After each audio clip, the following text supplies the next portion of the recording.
ਕਿ ਕੀ ਭਗਵੰਤ ਸਿੰਘ ਮਾਨ ਤੁਹਾਨੂੰ ਗਵਰਨਰ ਮੰਨਦਾ ਵਾ? ਤੁਹਾਨੂੰ ਜੇ ਗਵਰਨਰ ਹੀ ਨਹੀਂ ਮੰਨਦਾ, ਕਿਉਂਕਿ ਉਹਨੇ ਕਿਹਾ ਸੀਗਾ ਕਿ ਗਵਰਨਰ ਕੌਣ ਹੁੰਦਾ, ਇਹ ਤਾਂ ਇੱਕ ਸਿਲੈਕਟਡ ਪੋਜੀਸ਼ਨ ਹੈ। ਅਸੀਂ ਇਲੈਕਟਡ ਹੈ, ਗਵਰਨਰ ਸਿਲੈਕਟਡ ਹੈ। ਇੱਕ ਤਾਂ ਤੁਹਾਡੀ ਇਹ ਤੋਹੀਨ ਕੀਤੀ, ਦੂਸਰਾ ਹੈਗਾ ਕਿ ਤੁਸੀਂ 5 ਨੁਕਤੇ ਪੁੱਛੇ ਉਹਨੂੰ ਕਿ ਤੁਸੀਂ ਇਹ ਟੀਚਰਸ ਦੀ ਸਿਲੈਕਸ਼ਨ ਕੀਤੀ ਸਿੰਗਾਪੁਰ ਜਾਣ ਦੀ। ਇੱਕ ਅਫਸਰ ਚੰਡੀਗੜ੍ਹ ਤੋਂ ਸ਼ੰਟ ਆਊਟ ਕੀਤਾ ਸੀ ਗਵਰਨਰ ਨੇ, ਉਹਨੂੰ ਤੁਸੀਂ ਪ੍ਰਮੋਟ ਕਰਕੇ ਕਿੱਦਾਂ ਕਮਿਸ਼ਨਰ ਲਾਇਆ। ਤੇ 2-3 ਗੱਲਾਂ ਉਹਨਾਂ ਨੇ ਹੋਰ ਪੁੱਛੀਆਂ। ਕੀ ਤੁਹਾਡੀ ਉਸ ਚਿੱਠੀ ਦਾ ਜਵਾਬ ਦਿੱਤਾ ਗਵਰਨਰ ਸਾਹਿਬ ਮੁੱਖ ਮੰਤਰੀ ਨੇ?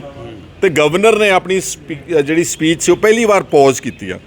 ਮੈਂ ਦੇਖਿਆ ਕਿ ਕਦੀ ਪਹਿਲਾਂ ਗਵਰਨਰ ਜਿਹੜੇ ਨੇ ਉਹ ਪੜ੍ਹਦੇ ਰਹਿੰਦੇ ਨੇ, ਕੋਈ ਆਪੋਜੀਸ਼ਨ ਬੋਲਦੀ ਵੀ ਤੇ ਕੁਛ ਨਹੀਂ ਉਹ ਸੁਣਦੇ, ਲੇਕਿਨ ਉਹਨਾਂ ਨੇ ਗੱਲ ਆਪਣੀ ਰੋਕੀ। ਉਹਨਾਂ ਨੇ ਕਿਹਾ ਕਿ ਮੈਂ ਆਪਣੀ ਇਸ ਗੱਲ ਵਿੱਚ ਮਾਈ ਗਵਰਨਮੈਂਟ ਨਹੀਂ ਐਡ ਕਰੂੰਗਾ।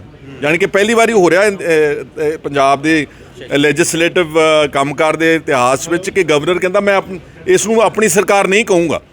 ਫਿਰ ਉਸ ਤੋਂ ਬਾਅਦ ਭਗਵੰਤ ਮਾਨ ਉਹਨਾਂ ਨੇ ਬਹੁਤ ਸ਼ੋਰ ਮਚਾਇਆ ਕਿ ਜੀ ਇਹ ਤਾਂ ਕੈਬਨਿਟ ਦਾ ਫੈਸਲਾ ਹੈ ਜੀ।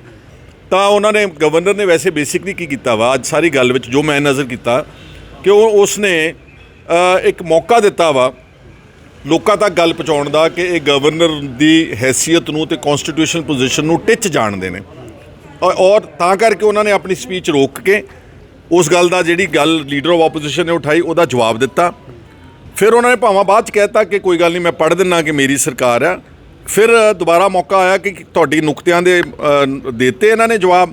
ਫਿਰ ਉਹਨਾਂ ਨੇ ਕਿਹਾ ਨਹੀਂ ਮੇਰੇ ਜਵਾਬ ਹਲੇ ਨਹੀਂ ਦਿੱਤੇ, ਪਰ ਮੈਨੂੰ ਉਮੀਦ ਆ ਕਿ ਭਗਵੰਤ ਮਾਨ ਦੀ ਸਰਕਾਰ ਮੇਰੇ ਨੁਕਤਿਆਂ ਦੇ ਜਵਾਬ ਦੇ ਦੇ। ਸੋ ਕਹਿਣ ਤੋਂ ਭਾਵ ਕਿ ਪਹਿਲਾ ਦਿਨ, ਔਰ ਤੁਸੀਂ ਦੇਖੋਗੇ ਕਿ ਜਿਹੜਾ ਕੰਮ ਕਦੀ ਆਪੋਜੀਸ਼ਨ ਬੈਂਚਸ ਕਰਦੇ ਉਹ ਰੂਲਿੰਗ ਪਾਰਟੀ ਦੇ 92 ਦੇ 92 ਖੜੇ ਹੋ ਕੇ ਸ਼ੋਰ ਮਚਾਉਣ ਲੱਗ ਗਏ ਔਰ ਕਾਂਗਰਸ 'ਤੇ ਇਲਜ਼ਾਮ ਲਾ ਰਹੇ ਸੀਗੇ ਜੀ ਤੁਸੀਂ ਬੀਜੇਪੀ ਦੀ ਬੋਲੀ ਬੋਲ ਰਹੇ ਹੋ। ਇਹਦਾ ਮਤਲਬ ਦੁਬਾਰਾ ਫਿਰ ਅਵਗਿਆ ਕਰ ਰਹੇ ਸੀਗੇ ਕਿਉਂਕਿ ਗਵਰਨਰ ਜਿਹੜਾ ਹੁਣ ਬੀਜੇਪੀ ਦਾ ਨਹੀਂਗਾ, ਉਹ ਇੱਕ ਕਨਸਟੀਟਿਊਸ਼ਨਲ ਪੋਜੀਸ਼ਨ ਹੋਲਡ ਕਰਦਾ।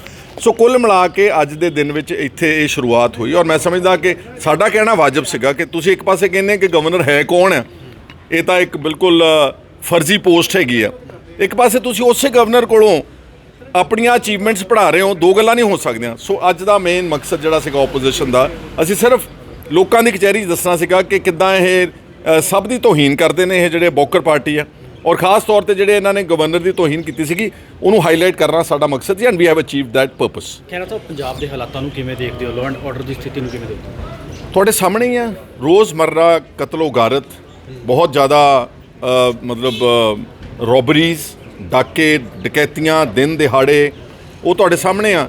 ਔਰ ਅੱਜ ਤੁਸੀਂ ਦੇਖਿਆ ਹੋਣਾ ਕਿ Bhagwant Mann government of India ਕੋਲ ਸ਼ਾਇਦ CRPF ਦੀਆਂ ਤੇ RAF ਦੀਆਂ ਕਿੰਨੀਆਂ ਬਟਾਲੀਅਨਸ ਮੰਗਣਗੇ ਨੇ। ਇਹ ਸਾਰਾ ਖਰਚਾ ਸਾਡੇ ਤੇ ਪੈਣਾ ਵਾ।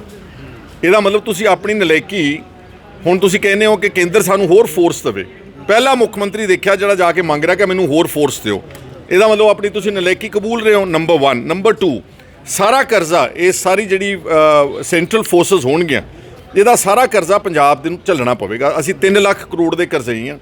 ਤੁਹਾਨੂੰ ਯਾਦ ਹੋਣਾ ਚਾਹੀਦਾ ਕਿ ਜਦੋਂ ਪੰਜਾਬ ਦੇ ਵਿੱਚ ਮਿਲੀਟੈਂਸੀ ਆਈ ਸੀਗੀ 80 ਦੇ ਦਹਾਕੇ 'ਚ, ਉਦੋਂ ਜਿਹੜੀਆਂ ਸੈਂਟਰਲ ਫੋਰਸਿਸ ਆਈਆਂ ਉਹਦਾ ਪਹਿਲਾ ਸਪੈਸ਼ਲ ਟਰਮ ਲੋਨ ਜਿਹੜਾ ਪੰਜਾਬ ਦੇ ਸਿਰ ਕਦੀ ਵੀ ਜ਼ਿੰਦਗੀ 'ਚ ਚੜ੍ਹਿਆ ਉਹ 1980 ਦੇ ਦਹਾਕੇ ਚੜ੍ਹਿਆ, ਉਦੋਂ ਹੋ ਗਿਆ 9,500 ਕਰੋੜ ਰੁਪਈਆ। ਉਹ ਅੱਜ ਤੱਕ ਨਹੀਂ ਲੱਥਿਆ ਸਾਡੇ ਤੋਂ।